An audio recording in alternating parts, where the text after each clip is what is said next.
Now let us demonstrate how a BP request is processed. So I'm currently wearing a BP module that will measure the BP of the patient. We also have a method for obtaining other data like heart rate etc. from the BP, but we're not going to be using any of those. So let us now demonstrate how the blood pressure module works.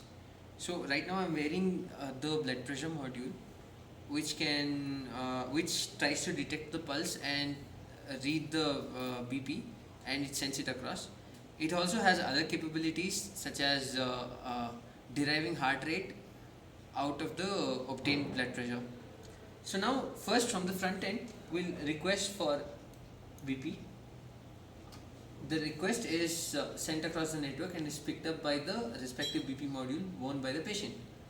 So once the request is processed, the blood pressure module starts up and it starts to pump the cuff, and the manometer and the back end processes they work through to give out the BP reading.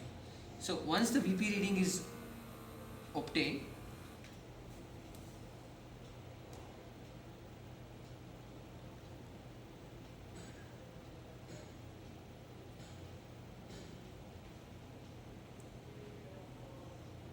so this process goes on for a couple of minutes and you can obtain the BP reading.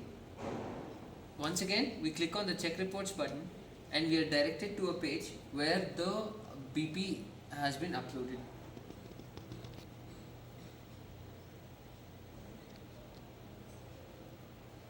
So we can get the latest BP readings, which will be processed here and displayed.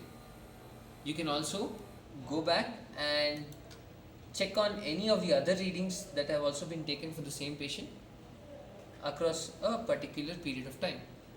So this is how a BP reading is processed in the Cyphers Plus system. Thank you.